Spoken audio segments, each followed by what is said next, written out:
Welcome everybody to this evening's PRISM webinar. I will make sure that's turned off in a minute, James, because I thought I'd already just done that, but we seem to still be getting people coming in through the lobby. So I know some of you, the names there, joined us last week for the first session with James, and good to see lots of you have come back again this evening.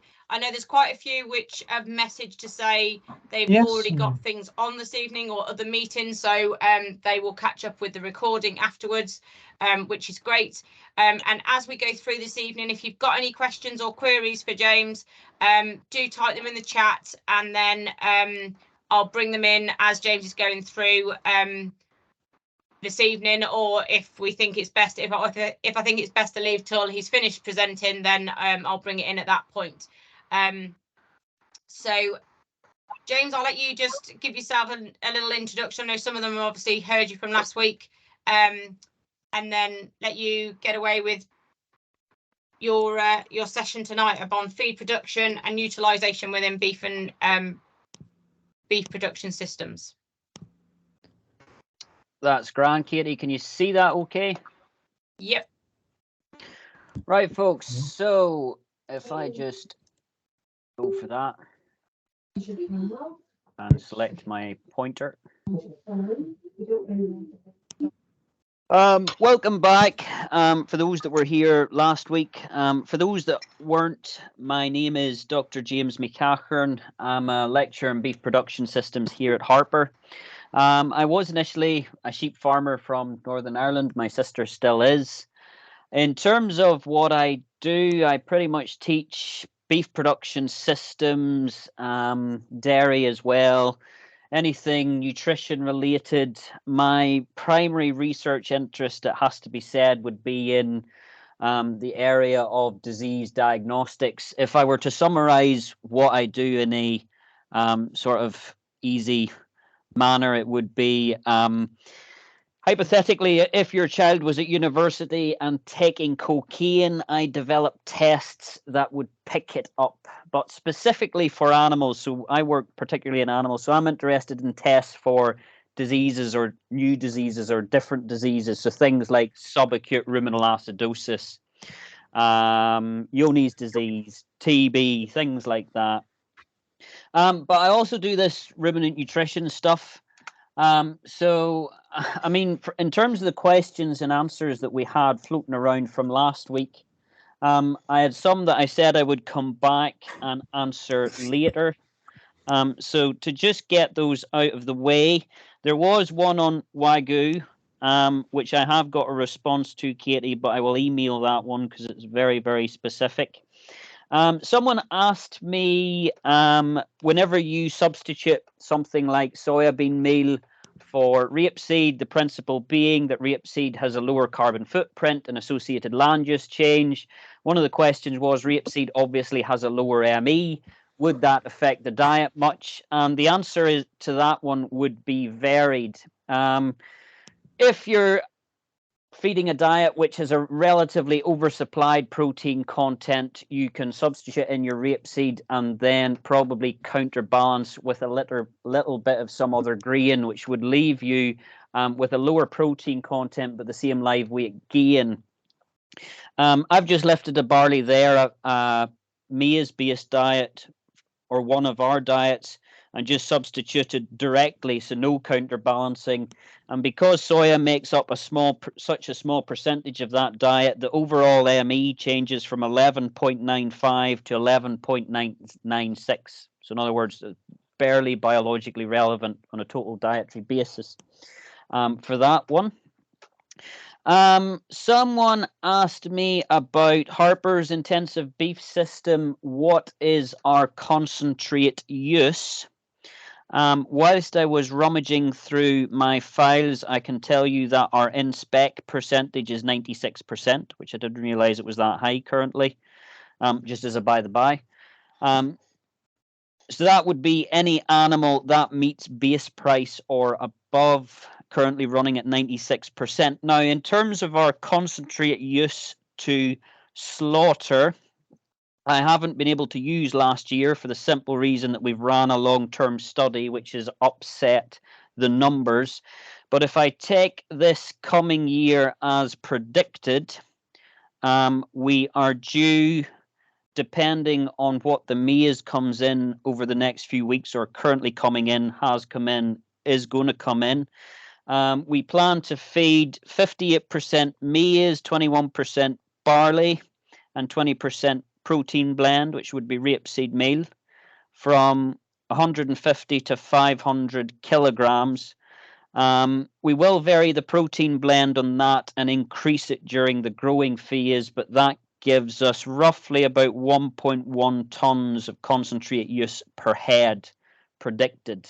Okay, so that's from 150 to 500 kilos.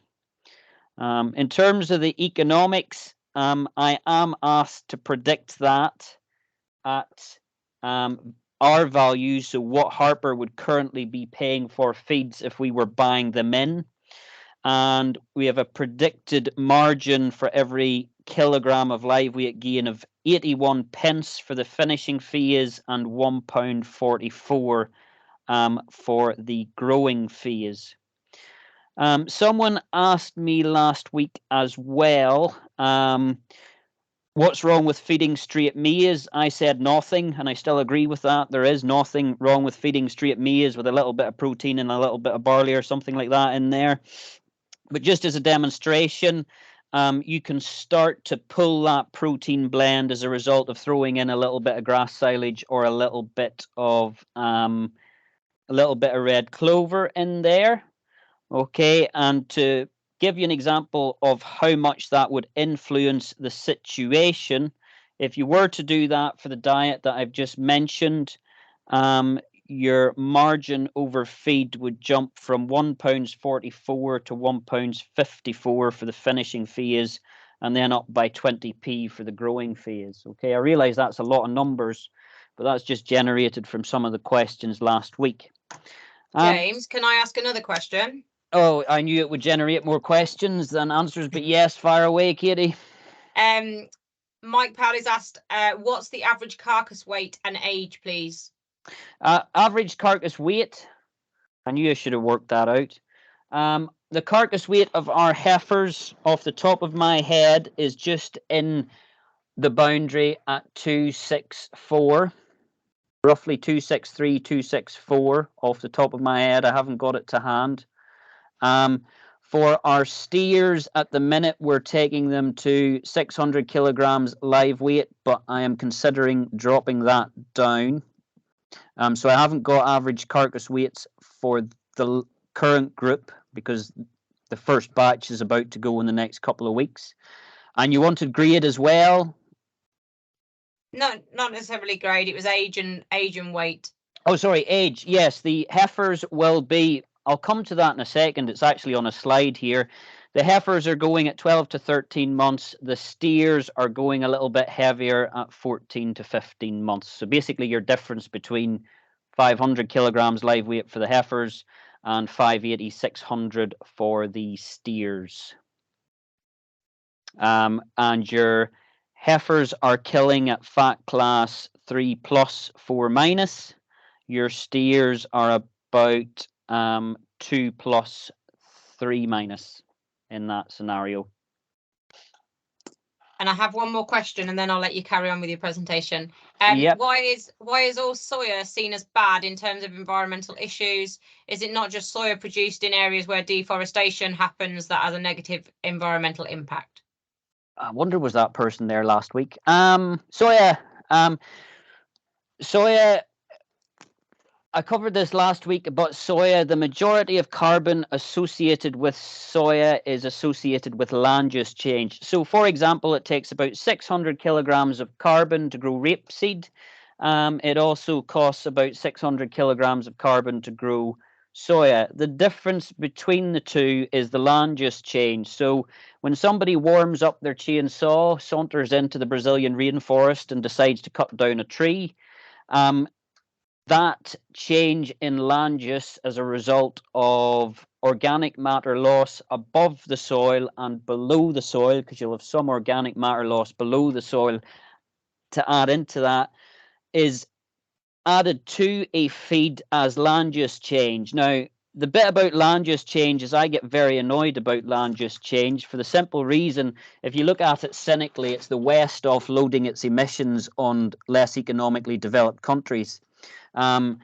Because the way they calculate land use change is from a depreciation point of view. So the idea is that it's land use change in a country over 20 years. So for example, if you go to the GLFI database, which would be your main database for feedstuffs that come from across the globe, and you look at Brazilian soya, it will have about 3.6 tons of carbon per ton of feed produced. Now, if you then go to Argentinian soya, which has more recent deforestation, so i.e. more depreciation leveraged against it, it will actually be slightly higher again. So I think it's more than 4 tons of carbon per ton of feed. And the reason I say it's a bit like the West offloading its pollution in other countries is if you've got people living in the West consuming food that we're producing some by importing feeds from other places, but we don't take into account our own land use change. So because we're beyond the 20-year boundary, if we grow feeds in the UK or other parts of Europe, that land use change does not count. Regardless of the fact that our climatic climax vegetation is deciduous oak woodland. But there are, as with all things, there are new and different ways of calculating land use change, and there is some thought out there that we should move towards expanding that 20-year boundary and potentially expanding it indefinitely. Like all things in carbon accounting, it's where you draw your boundaries. So in other words, I mean, I would say that if we look at the main use of soya, actually for products like vegetable oil and stuff like that, actually agriculture is using depending on which definition you use, co-product or byproduct, and making it into human edible feed. And it'd be the same for things like any byproducts from any other industrial process, but that's not the way that it's allocated. So I would say that it is it's part of the boundaries that have been drawn in sort of this carbon accounting game in which we live, I would say, for that one at this moment in time. But I will put up here some other measures that will contrast with that tonight. So if you just hold on to that one for a little while. I think that answers that question, Katie. Yeah, no, thank you. If that's okay. But yes, with lots of things, if you go to the GLFI database, the way that system works, so say you select soya for the UK, what it is predicting on is that it looks at the soya market for the UK, it looks at where we bring soya in from, and it estimates an average value. So you could be sourcing from a company that sources, ethical soya, for example, in which case their value might be a heck of a lot lower than the value for the UK. So, for example, our pig unit, one of the highest performing pig units in the country, we were carbon accounting, I think it was with a generic value for pig feed. I sat down and had a look at it with the academic a few weeks ago, when we realized actually whenever we got the carbon value of the feed from the feed compounder that we had sourced it from, that actually halved the carbon representation of our feed, for example. So you've got swings and roundabouts when it comes to carbon accounting and sources of protein in there especially. And you can say the same for any protein feed across the globe. A counter argument to that would be if you look at the European Union, who, as far as I'm aware, are talking in their current reforms about looking at potentially lower levels of production. As the cynic in me would also say that that's potentially offshoring our own that's potentially offshoring environmental impact as well, because if we don't produce as much food in the European Union, by definition, consumption will remain the same and will offshore more of it to developing countries, resulting in inadvertently potentially more deforestation and environmental impacts. So it's all swings and roundabouts when it comes to that one. So last week we covered diet formulation for growing and finishing beef cattle.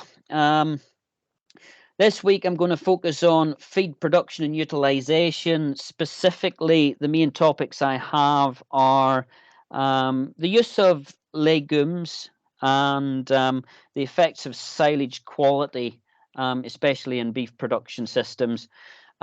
Katie has also requested a little bit on weighing, so I will talk a little bit about weighing. I will throw up our growth curve, or secondly, certainly our growth curve for the last little while, and maybe say a little bit about it. But just before we kick off, we have the emissions that we know we get from beef production systems. We get emissions from our feed, its production, okay, its transport, and then the actual process of feeding it to our animals. We get methane, which was the big one that we kind of focused on last week. And the one that I'm going to ignore, but is potentially one of the largest opportunities for agricultural production systems. And the reason I ignore it is because there will be somebody else that will talk to you about that, I would assume, that will talk about just how much you can do with that. And it's actually quite incredible, some of the things you can do with the carbon associated with slurry, farmyard manure, that there sort of stuff. Okay. But if we focus in on, really, last week was diet formulation, so we were sitting around this stage. But if we think about our forage type, forage quality, and how we grow our forage would really be the main thing for this week. The other point to consider, and I sort of, whenever I was thinking about it, came up with to weigh or not to weigh. Certainly, whenever I teach our ruminant nutritionists about beef production systems, and you look, I'll show you a growth curve in a minute, and you'll probably see what I mean. I would describe a beef production system as weight at age. So what is the weight at age? It tells me a whole variety of things. If we think about Sir John Hammond, that came up with the principles of animal growth, you know, these waves of bone growth, which starts off pre-birth, essentially. We're then into the wave of protein growth, which, if we think about our beef animal, we grow our animal up and out. That's our growing phase. And then if we think finally fat deposition, then at the end in the beef world, that is applying finish to our animal. If we think about some of our other production animals, it's our fat stores that drive our reproductive axis and things that associate with intake. So, you know, when we talk about our beef production system to weigh or not to weigh, I mean, whenever it comes to weighing, I wouldn't rate weighing as this. In terms of weighing for weighing's sake, I mean, it's kind of like body condition scoring your dairy cows and then not doing anything about it. To me, you only weigh to find something out. Now, just as a quick brainstorm the other night, I was like, so what were all the other things that you'd weigh for? I mean, in terms of selection for slaughter, the first thing that my mind jumps to, I mean, you've got visual selection for slaughter, you've got your fat classification coming in there as well.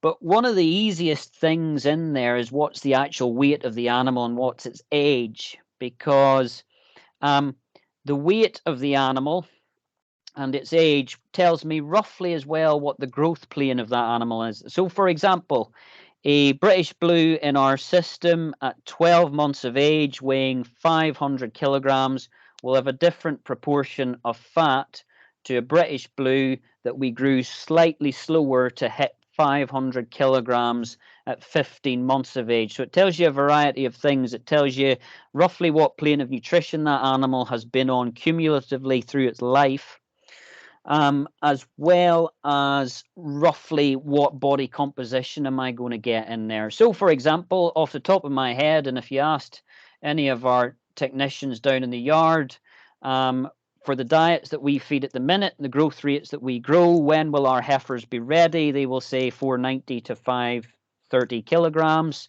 So they'll start selecting for slaughter in there. And for our steers, really 560, 580 and above.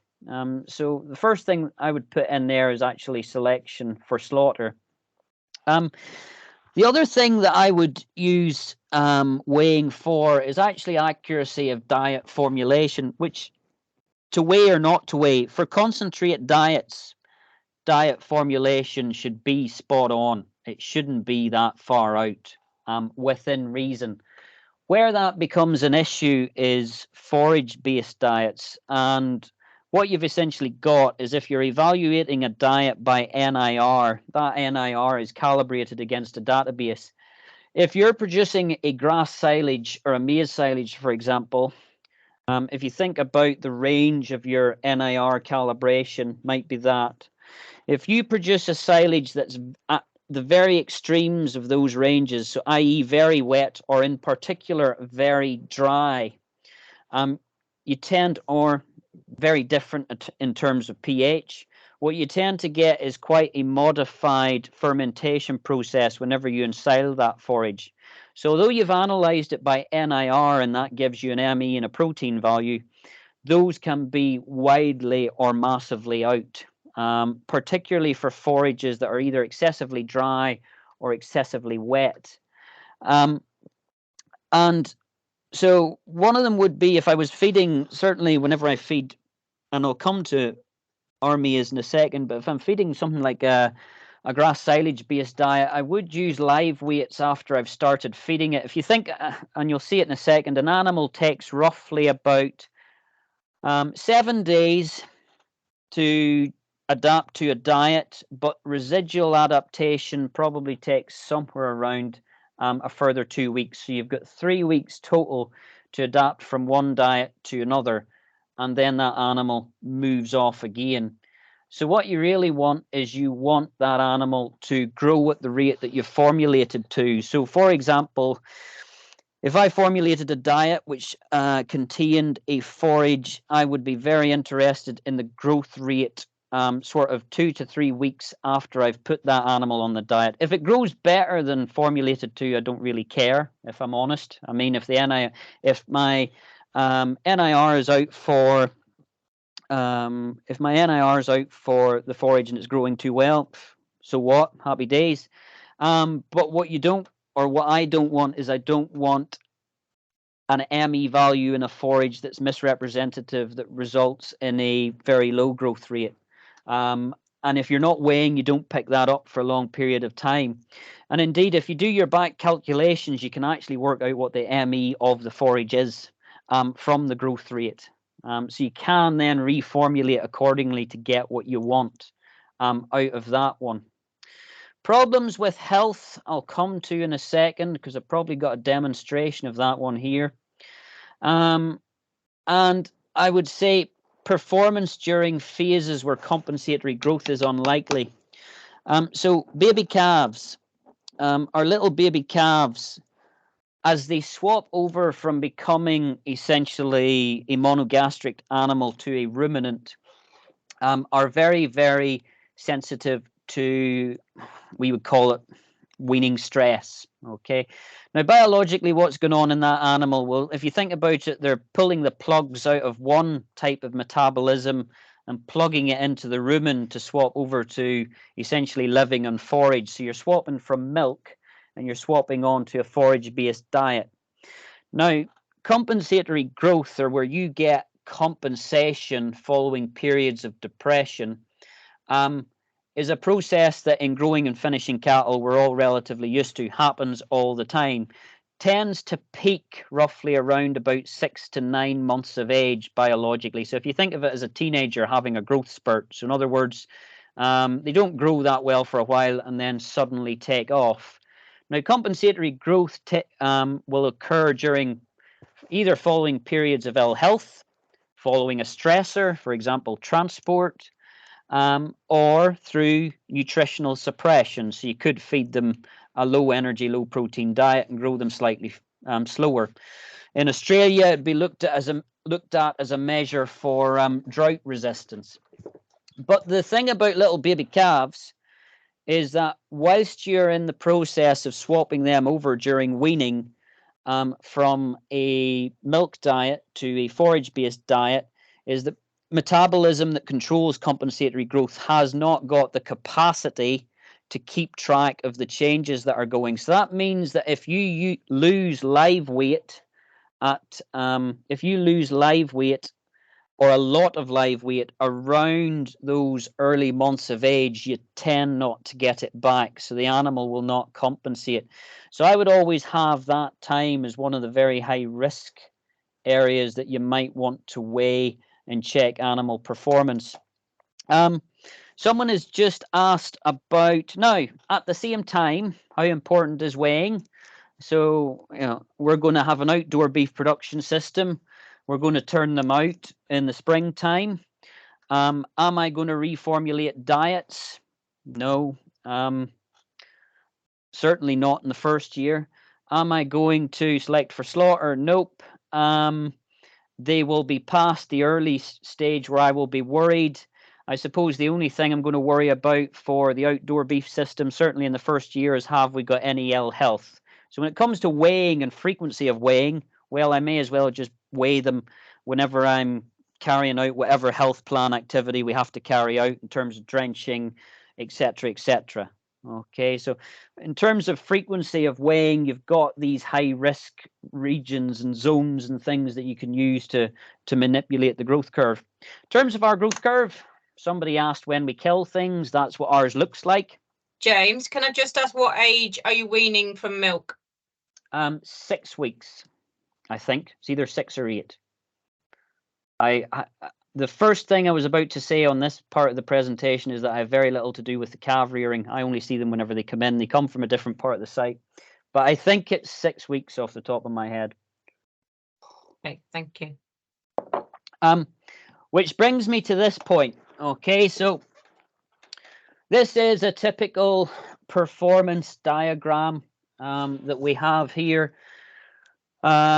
And this is a typical growth curve that I would be asked to present to any of our managers. You can see live weight up the side in kilograms, age in months along the bottom.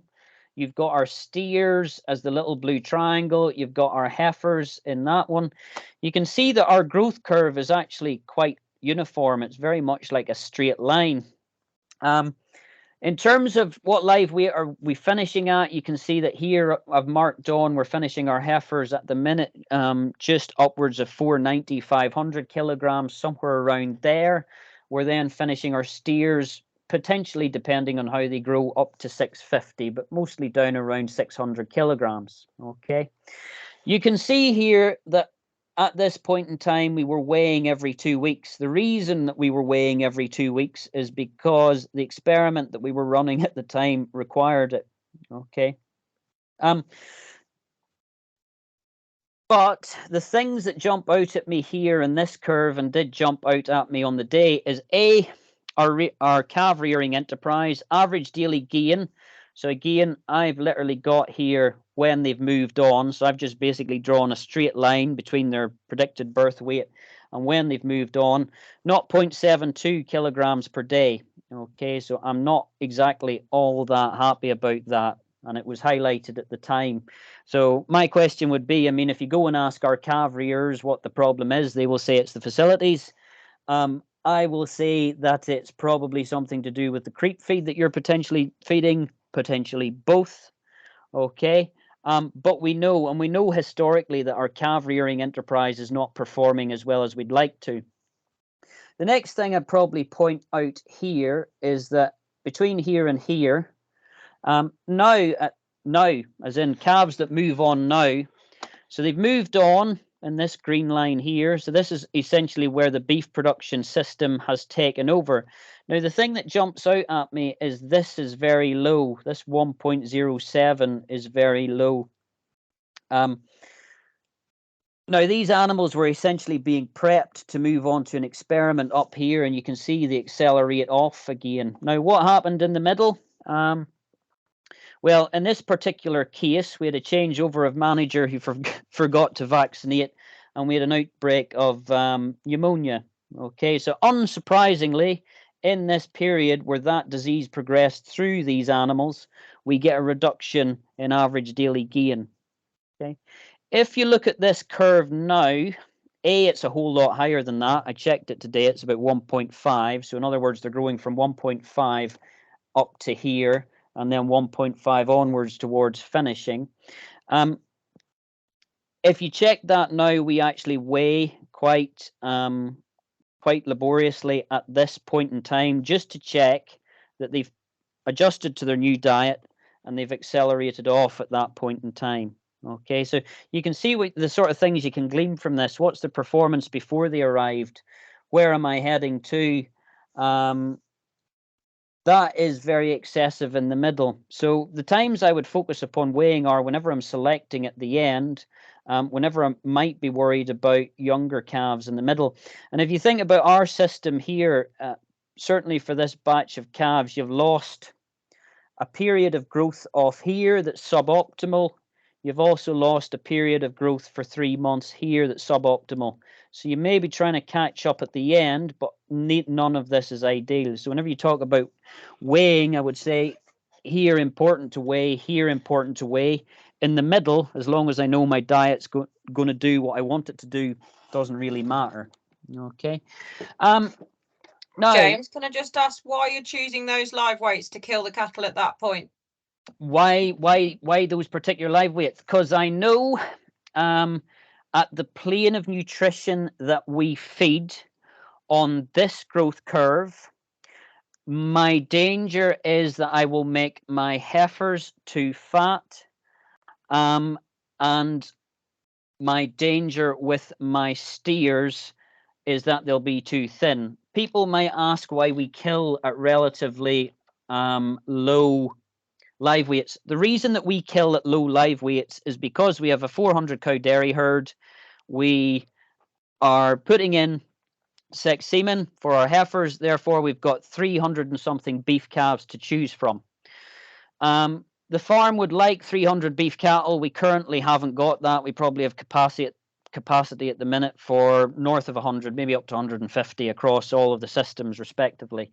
So I have a pressure on resources whereby we can accommodate lots of, in terms of we're limited in space and we can have lots of animals through the system.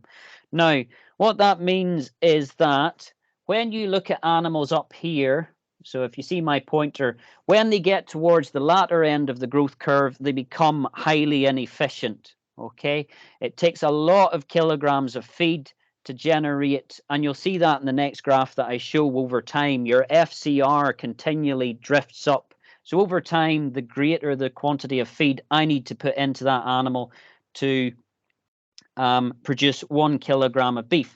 Whereas if I have little animals down here, not whenever they're health challenged, but whenever they're growing well, if I have an animal 200, 300, 400 kilograms that's only eating 5 kilograms or 4 kilograms of feed and growing very efficiently, I'm maximizing how much margin I'm getting over the feed that I'm putting in.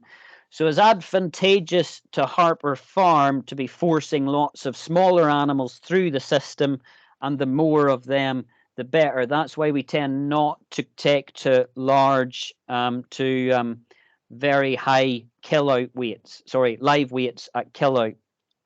So that's the first hypothesis. That's why now you could take the steers on a heck of a lot longer if you wanted to. So that's the first thing. So our heifers are in danger of becoming too fat. So my aim with the heifers is to get them just gently into ideally fat class 3+ or 4-. I don't want to go any further than 4- because as far as I'm aware, that currently attracts a penalty. I would need to look at my thing on my phone.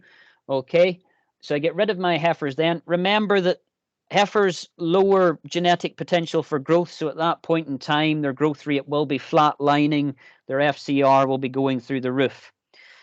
Steers have a greater capacity of growth, so the reason that they're taking on longer is that I want to get them into, in reality, the reason most animals in the UK and Ireland don't make spec is because they're too thin. Okay, so it's actually an energy deficiency problem.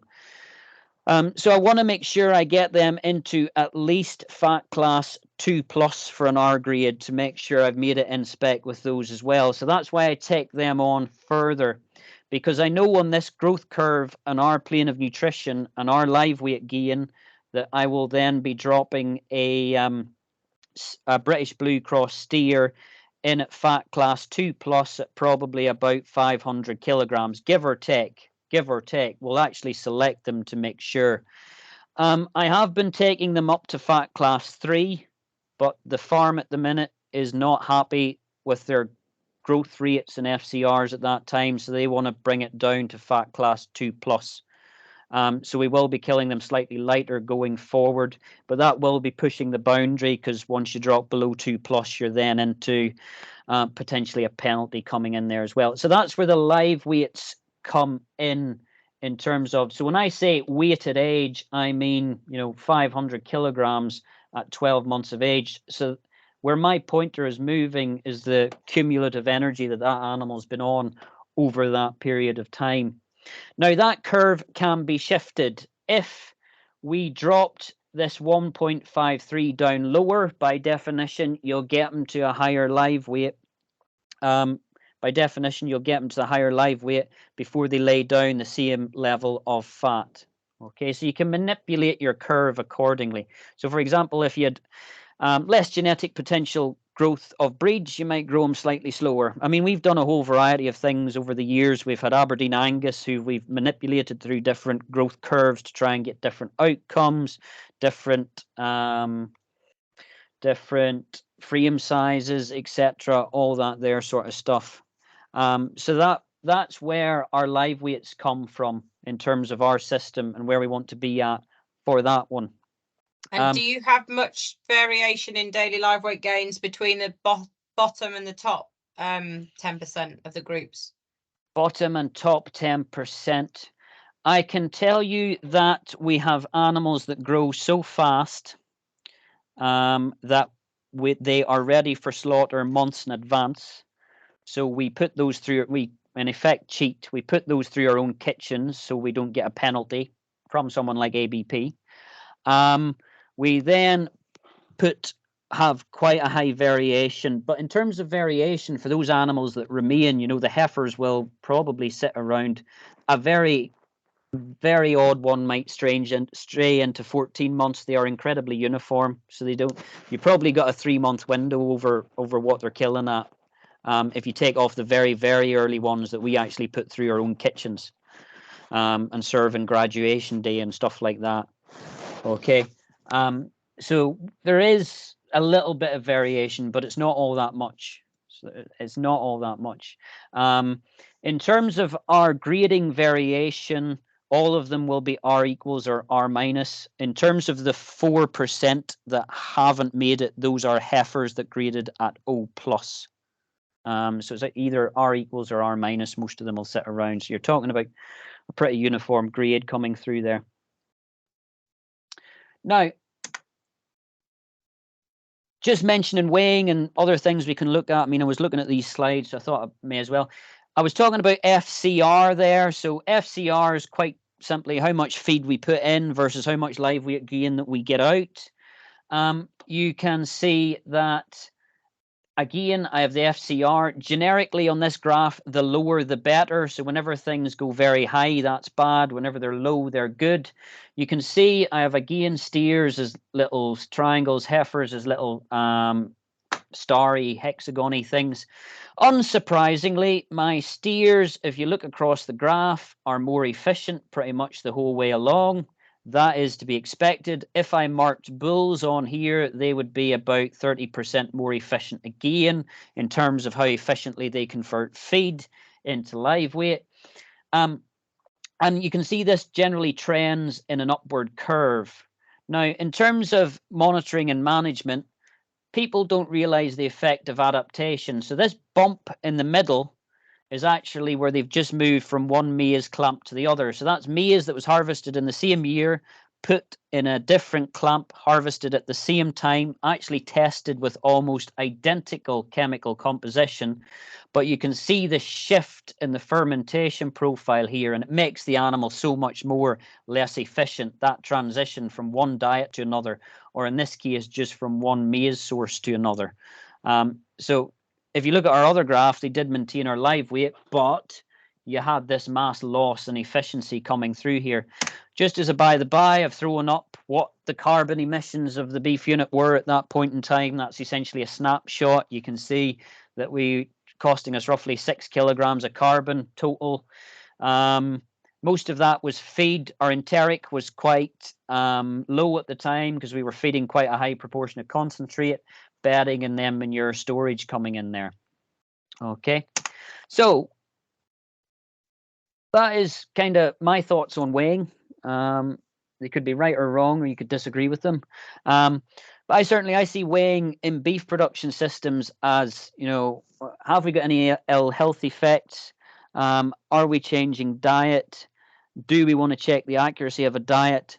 Do we want to, in terms of selection for slaughter, as a helping guide or helping aid in terms of selection for slaughter? Now, on to feed James, growth. can I just ask a quick question? Yep. There's a question coming on the feed conversion rate drops slightly as you reach your kill target. Would feeding them a little bit more improve their carcass composition at that point and therefore get a higher retail meat yield per kilogram of carcass? Sorry, Katie, just repeat that one for me again there. So it's on the graph. I think it was 2 slides back on the graph. Yeah. Right. The feed conversion rate drops slightly as you reach the kill target. Would feeding them a little bit more at that point improve the carcass composition and therefore get a higher retail value for them? Sorry, I should have specified that this is ad lib. So all of this curve is ad lib. Okay, so that's their natural FCR on that diet. Now, again, ruminants are limited in terms of basically their volume. So the only way we could feed more at that point in time, if they are being fed ad lib, would be to up the energy content of that diet. And I think you probably, in this case, are pushing the genetic potential of those animals to the absolute limit in our case, certainly for their age. So if that makes sense. So this bump in the middle is basically they've become very inefficient. Their metabolism tries to compensate. So what their metabolism does is say, we're going to eat more. So in theory, these animals have got the capacity to consume up to this FCR, but they're already voluntarily reducing their intake down to here. So I think you're probably at the genetic limit for the system in which you sit, I would have said. I think you probably need better genetics in there to get a higher meat yield at that time, because that would tell me, you know, if I was looking at this curve and they went up and stayed up, I would say that potentially their rumen is limiting their intake. But given that they have dropped back down again, I'd say it's concentrate that's limiting their intake. So in other words, they could voluntarily eat up here, but aren't. So what things could you do? I mean, you could, in theory, you will get that genetic ceiling will improve the higher live weight that you take them to. The bit that I'm not willing to have is I'm not willing to reach a scenario whereby it's taking me almost as much food in as it is beef I'm getting out. Does that make sense? So I'd rather have a small animal eating a little, growing quickly in that pen, than a large animal eating a lot and potentially making a few extra pence in terms of grade. Would be the way that I'd look at it.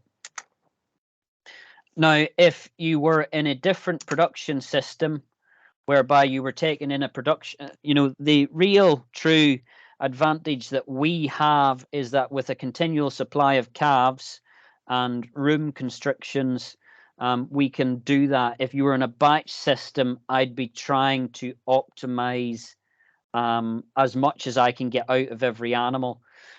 And the way I've seen that done before would be that I would simply set a rule, which is if an animal is growing efficiently, I will let it keep growing for as long as it wants. So in other words, say we take a steer, that steer grows, that steer enters the gold box or is in spec. My rule would be as long as that steer continues to grow efficiently, so in other words, I'm not putting more money in than I'm getting out, he can carry on. And what you'll find is that you'll then take their genetics to the limit. So if one of them could potentially have a higher carcass grade, they'll go on and reach it. If one of them has got a lower potential for growth, you've then nipped them in the bud before you've cost you money. Because you want to rip those 10% that are costing you money out of the system and stick with the ones that are higher performing would be the way of weeding that out of the system. Sorry, that's a long-winded answer to that question. Now, so in terms of feed production and feed utilization, this project is one we put together in the last year. The one thing I haven't done is somebody asked me to send through last week's precision beef stuff. The reason I haven't sent that through is because if I send you that page, it also takes you to this one, by the by. So I will send everything over to Katie after this. Now, this is a project. It's essentially looking at what we wanted to do is look at this. The funder for this project has a lot of suckler beef, produces a lot of suckler beef, and one of the big areas was silage quality, carbon emissions in combined suckler and beef finishing systems. So that's what we chose to look at with this project here. Now, I did touch on it a little bit last week, a little bit about silage quality. We know from the dairy industry the effects of improving silage quality simply, in terms of digestibility when it comes to cutting diet. Generally, you see that if you lift any sort of textbook, as you improve cutting diet, by definition, you improve digestibility because the lignification of your material goes down. You also increase the ME and the protein content of that feed. Now, you have some trade-offs that come in there in terms of the yield that you have, etc., etc. Now, in terms of nutrition, I'd say that in dairy and beef production systems, the one thing that we're always limited in is energy. We're never limited in fiber. So if we think about just as a generic rule that goes through my head, we'll have an example in a minute where we've produced a diet that's not fibrous enough for a suckler cow. But as a general rule, we're limited in energy when it comes to growth and rates of growth. We're never really limited when it comes to fiber. And so what we wanted to look at here is what was the effect of improved silage quality. So we've produced a range of hypothetical silages. We've got an excellent one. You see silages that test above it. We've got a moderate one, and then we've got a poor one. And what effect would those have when it comes to an autumn calving suckler herd? So if we think about it, this silage is going to be the feed for that lactating suckler cow through the winter. And also, if we're finishing animals, potentially, what is the effect of that silage quality for a growing and finishing animal? So we took a carbon emissions model and we quite simply ran those scenarios through it and we also looked at the financial implications in terms of how much is it going to cost us to feed that animal.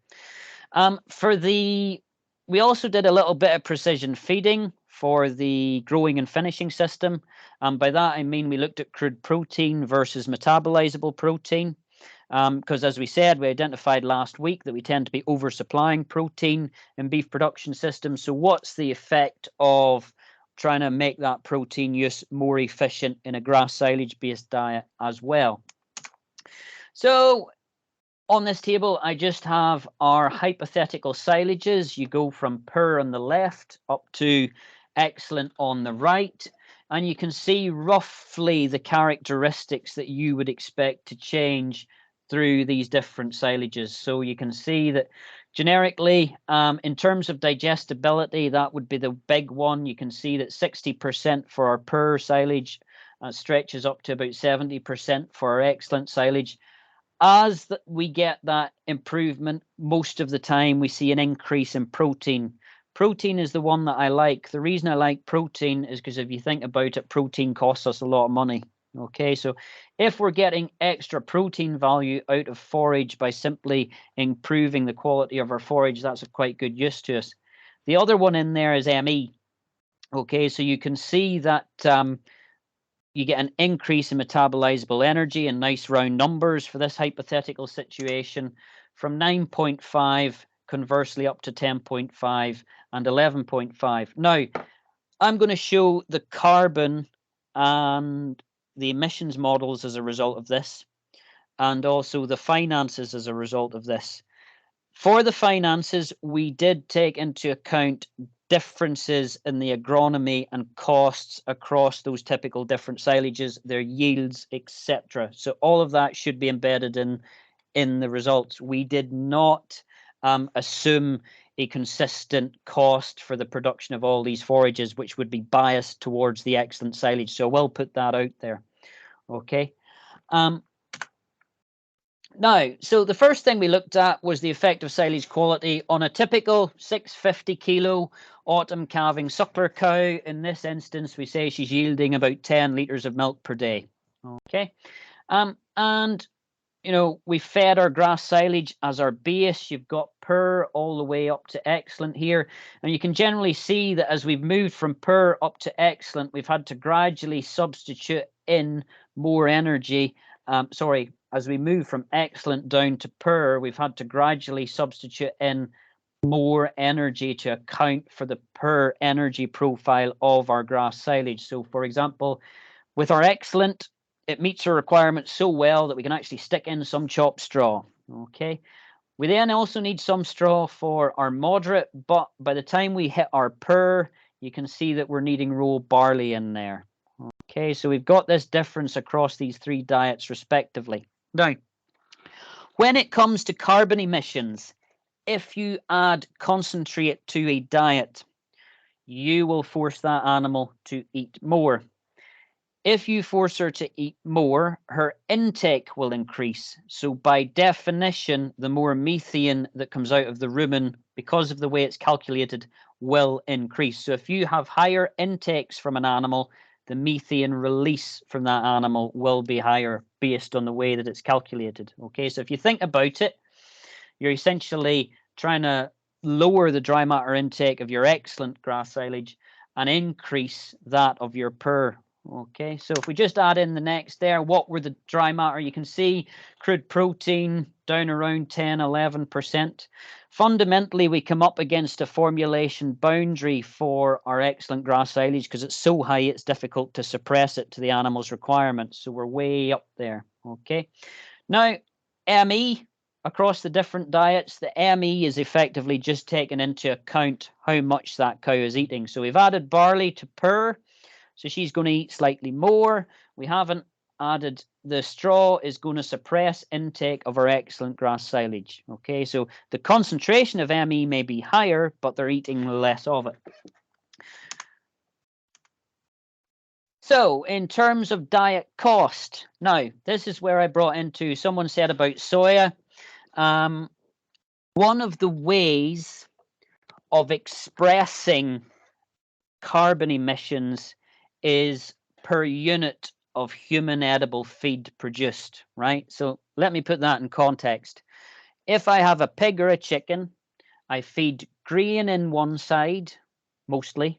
I know I may put co-products and stuff in now, but I feed grain in mostly, and I then get meat out the other side. Now, that grain could be used as a human edible feed. Now, in reality, is it going to meet spec, all that there sort of stuff? We're in hypothetical, big way nonsense thinking, I said to students yesterday. But that grain hypothetically could be used for human edible feed. If we think about a suckler cow, she has this wonderful capacity to take crap and turn it into high energy milk and protein. So she's taken human edible, what you would say is very low nutritional value feed that a human could eat, they wouldn't get much out of, but feed that she can eat and produce high energy milk, high energy protein, and produce very high live weights from a calf. So I've just stuck that in here. That's where this human edible FCR comes from, with the idea being that if you look at our moderate and our excellent diets, animals in those diets are using virtually no human edible feed. So that's better than a pig or a chicken that use quite a bit of human edible feed, but no human edible feed to produce human edible protein. Okay. And if we look at our diets, our costs come down there. So for our per silage, that total diet's costing us about £1.81 per day. For excellent grass silage, that's coming down to about £1.42 per day. So we're getting a cost saving in terms of how much to feed the cow. Now, realistically, milk yield should stay the same, so we get the same calf output. So you're not losing anything from the calf. If we just fire our emissions then in at the bottom, what you will see is that because these cows on the excellent are eating overall less, their emissions from feed will come down, and it actually comes down by about 16%. Okay, so we're lowering the carbon emissions, and we're also saving 40 pence a day, just as a result of silage quality coming in there. Okay, so that's the suckler component of the system. If we go to the growing and finishing side, so we take the same silages, we formulated them for a 550 kilogram continental steer. We want it to gain 1.6 kilos a day. Okay, these are the two diets that we ended up with. Now, in this case, we also looked at precision feeding, which is, do we feed to crude protein or do we feed to metabolizable protein? Moderate and excellent, conversely, both sides. Okay, and what you can generically see is that as we move from moderate to excellent, we need less row barley, and in fact, we don't need very much rapeseed meal. Okay, you can also see that because our excellent grass silage is so high in protein, remember protein might be overfed in beef production systems, we don't need any rapeseed meal or soya in there at all. Okay, because we've got high ME, we can lower the quantity of our barley. Because we've then got a high protein content, we can then knock the quantity of our rapeseed meal down. So we've taken out some of our barley, we've taken out some of our rapeseed meal. Now, I will say that these costs are biased towards the concentrates. And the reason that they're biased towards the concentrates is because for the forages, I have included the opportunity cost of growing those forages, whereas the concentrates are in at a typical market value. So by definition, although the opportunity costs for the land associated with the barley and the rapeseed meal do exist, they haven't been included. So any difference in finance that you pick up here, remember, is disproportionate. So you would actually get a bigger return than you're actually seeing on this table. James, what ME were you aiming for that diet? What ME? I mean, this is a hypothetical. What ME for which diet? Sorry, it's just appeared. Here's one I made earlier. So in terms of, does it specify which diet, Katie? No, I think it was the previous slide. It was, the question went in on the previous slide. Yes. So this slide for here. Both, he says. Oh, for both, right. So we'll come to that one, right? So the ME targets for both diets were to maintain 1.6 kilograms per day. The factor I then have to consider is that because we've got more concentrate for the moderate diet, they will eat more. So by definition, I need the overall diet to be at a lower ME to account for that greater feed consumption coming in there as well. Because ultimately, I want the animals on both diets to grow at the same rate. So for that to happen, God, those are very round numbers. That surprises me. But anyway, you can see that for our moderate diets, the dry matter intake will come up in a second, but I needed 11 ME, okay, for that diet. For my excellent diet, I needed 11.5 because they were consuming less. Okay. Crude protein, 13 or 12%. And then I was kind of stuffed on this one because there's no way I could actually make the protein content of the Excellent all that much lower. Which is why if you were to talk about ideal diets for intensive beef finishing, I'd probably be blending a blend of Excellent grass silage and Mias, because it would allow, certainly Harper, if you think about it, our protein is of more use to our dairy cows than it is to the beef cattle.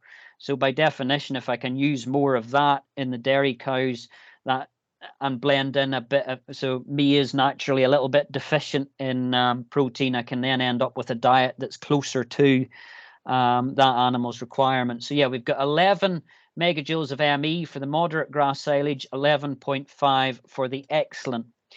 So what does that do in terms of our financial numbers and our economics? Well, if we look at our dry matter intake, you can see, guys, that putting in that extra concentrate improves my dry matter intake. Sorry, increases my dry matter intake, doesn't necessarily improve it. And I've then got a lower intake over here, which then brings in the 11 and the 11.5. Now, what that also means is that for my Excellent grass silage, I've got a margin over feed of £1.45. Okay, so margin over feed of £1.45, whereas for my moderate, remember that's 10.5 megajoules, I'm down at £1.18 or £1.24 if I take the protein out of it. So you can see this big jump from here to here in terms of margin over feed. Now, what does that mean in terms of emissions? Well, by definition, if they're eating less, they're producing less methane. So you can see that my feed also comes down. Across it comes down by about 7%. Okay, so I've got a 7% reduction in the emissions from my feed, quite simply through improving silage quality here. So what was it? It was quite substantial for the suckler cows. For this one, remember, you're not even including a poor grass silage on here. You're including a moderate and an Excellent. You're getting both a greater return plus a improved emissions intensity. Now, last week I mentioned clover. Okay. Now, if we think about the other component that we've got in here is the quantity of fertilizer that we use to produce these feeds. Now, you could put a whole section in on fertilizer use efficiency. So anything that affects my efficiency of fertilizer use, soil pH, any of the factors, anything and everything under the sun, will also affect my carbon footprint. But one of the big things, and somebody brought it up last week, is the use of clover. Clover fixes nitrogen from the atmosphere. By definition, the way that carbon accounting works, any nitrogen that I take in terms of my clover is not fertilizer that I have to buy. Now, life cycle assessments will not allocate a carbon value to nitrogen brought in by clover. So it's effectively free carbon. Okay. So if you've got a sward that contains clover, so something like a 30% clover perennial ryegrass sward, for example, you're maybe bringing in, fixating 140 kilograms of nitrogen. By definition, that's carbon that you do not have to pay for in terms of emissions. Now, I have searched the internet and cannot find anything. The closest that I can find where you've got a physical demonstration of this concept is this last little piece of work here. So this is actually quite old and it comes from New Zealand. And it's the emissions of fertilizer versus clover fixed nitrogen on dairy farms. So this is actually a physical experiment that they've carried out, and then they've calculated the carbon retrospectively. In terms of cow numbers, 59 for both. They have had to include a greater area for the clover, slightly reduced yield in this case they were predicting. Milk production, a little bit lower for the clover nitrogen. Okay, but you can see that the fertilizer nitrogen applied for the fertilizer scenario was at 208 versus 17 for the clover nitrogen. So you've got this clover fixation coming in. So if you think about it, That's 176 kilograms of nitrogen that you're essentially getting carbon free in this scenario. Okay. And in terms of their modeled emissions, they dropped from 1.2 kilograms per kilogram of milk to 1 kilogram per kilogram of milk. So that's a saving from the whole system of minus 17%. Okay, so you've knocked 17% out of the total emissions from the system just by the inclusion of nitrogen fixation. But if you want to bring in other sustainable metrics, you've also used more land, if you think about it that way. I currently have a student modelling these dairy scenarios on a Northern Ireland basis. I've nobody interested in doing it in beef currently, but you can see the effect that potentially introducing clover has into essentially free carbon in a way. Conclusions, I'd say improved silage quality has a lot of potential to reduce emissions as well as improve margin in beef production systems, and you get this easy return whenever it comes to legumes and reduction of emissions in that manner as well by lowering fertilizer use. Whenever it comes to fertilizer and organic manure application, the majority of carbon emissions associated with fertilizer comes from the Haber-Bosch process. Now, unfortunately, by storing farmyard manures or slurries, etc., and applying them, we also release quite a lot of emissions in that way. And from the reading that I have around it, you get such variation across both systems that it's very difficult to say which one is actually better in terms of modeled carbon emissions, because you get so much from the storage and application of manures as well. There are ways around that, but that's for someone else to talk about, not me. And I think that's me, Katie. If anyone's still there, God bless them. Thank you very much, James. That's great. Has anybody got any other questions for James?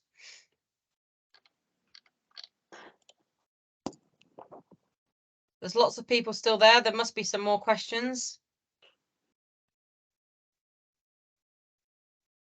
Oh, Adam's got his hand up. Are you able to unmute yourself? Yep. Yep. Fire away, Adam.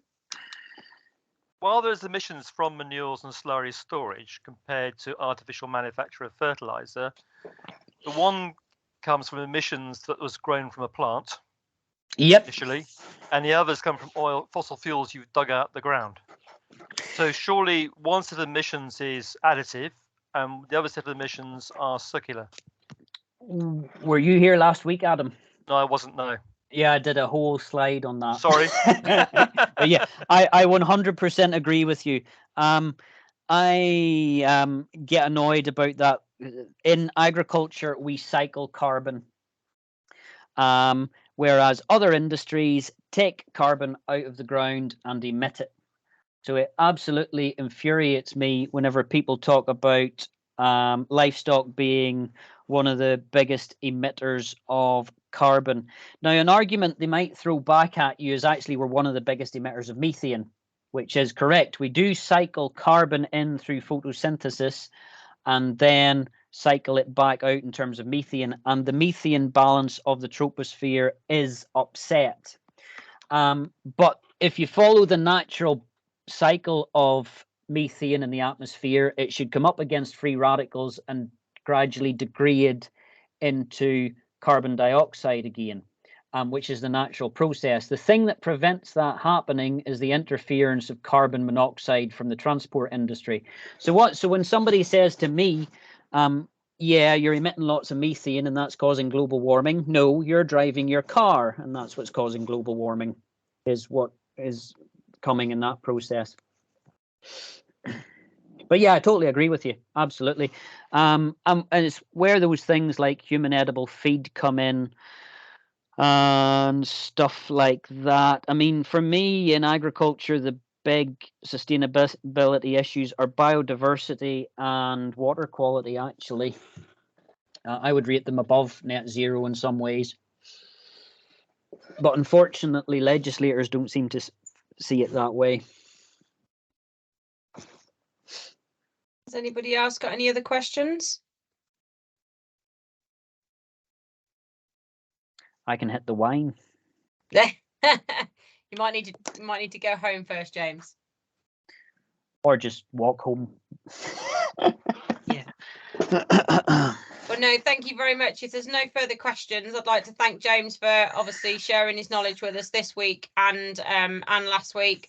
I did share the link from last week a couple of days ago now, but if anybody is on this evening and you didn't ask, you weren't on last week and you do want the link, then do let me know and I can send you the link for last week if anybody else wants to catch up on it. And if anyone has got any other questions, I'm sure James wouldn't mind me sending them across or pop them in the chat. But no, thank you, James, for sharing your knowledge, and I hope everyone else has a nice evening, whether you're going to go and get a beer or a wine or a cup of coffee or a tea. Have a nice rest of your evening, and thank you very much for joining us. Cheers, guys. Bye. Cheers, guys. Thank you. Thank you, Katie. Thanks, James. Bye. Cheers. Thank you. Both.